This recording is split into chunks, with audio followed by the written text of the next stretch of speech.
brought to you by V-Guard, a product by Sensodyne and Vimal. Beyond Zabalpur. Rajkot અગ્નિકાંડે આખા ગુજરાતને હચમચાવી દીધું છે અને ફરી આવી કોઈ દુર્ઘટના ન સર્જાય તે માટે તપાસનો ધમધમાટ બોલાવવામાં આવી રહ્યો છે, પરંતુ આ તપાસને લીધે જ હવે ભારેલા અગ્નિ જેવા સવાલો ઊભા થઈ રહ્યા છે। ગુજરાતમાં 13 જૂનના રોજથી નવું શૈક્ષણિક સત્ર શરૂ થવાનું છે, એટલે કે શાળાઓ ખુલવાને એક અઠવાડિયાની પણ વાર નથી। કેસરિયાથી મન જોગી થયું રે, દિલ ઝૂમે જુઓ મત મસ્ત થયું રે, કેસરિયાથી મન જોગી થયું રે। હર પળ મનાવો કેસરી તહેવાર, વિમલ બોલો જુબાન કેસરી।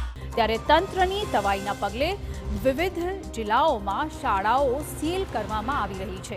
માત્ર સુરત પાલિકા દ્વારા જ રેકોર્ડ બ્રેક 250 શાળાઓ સીલ કરવામાં આવી છે અને આ તરફ અમદાવાદમાં 9 મીટરથી ઓછી ઊંચાઈ ધરાવતી શાળાઓ પર પણ તવાઈ બોલાવવામાં આવી છે।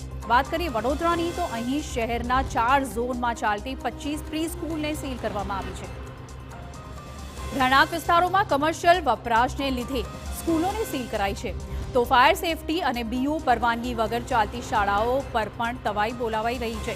તો બીજી તરફ રાજકોટમાં પણ 100 જેટલી શાળાઓને સીલ મારી દેવાયા છે અને સાથે જ શાળા સંચાલકોમાં આ તમામ બાબતને લઈને ભારે રોષ જોવા મળી રહ્યો છે।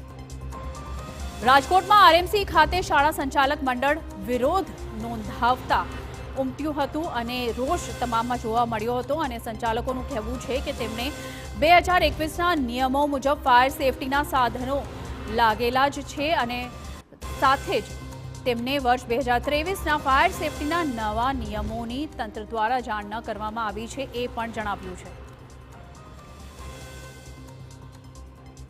અગ્નિકાંડ થયો તો ત્યારથી સતર્કતા દાખવી અને બધી જ શાળાઓને ફાયર એનઓસી, ફાયર ઇક્વિપમેન્ટ લગાવી દીધા હતા, પણ ક્યાંક ને ક્યાંક 2021નો જે ફાયરનું નોટિફિકેશન એ પ્રમાણે દરેક શાળામાં શાળાએ વ્યવસ્થા ગોઠવેલી હતી।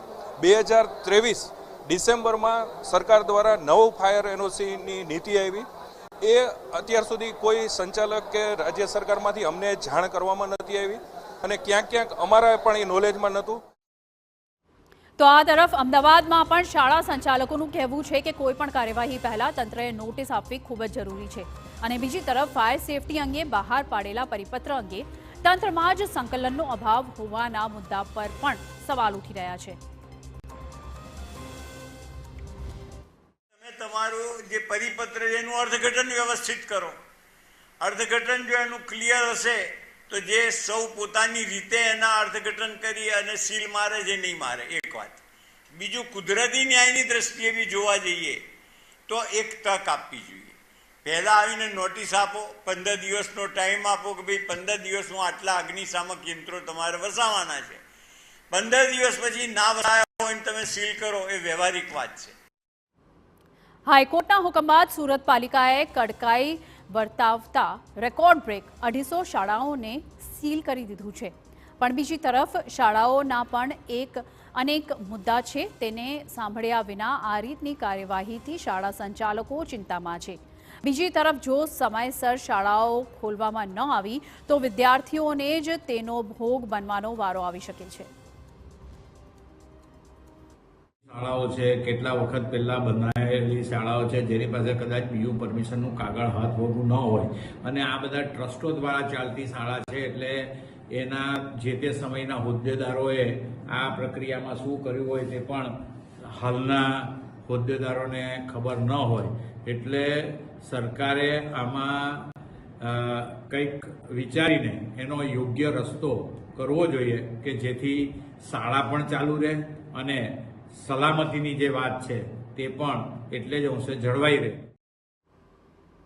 Brought to you by V-Guard, a product by Sensodyne and Vimal. Beyond Zabalpur.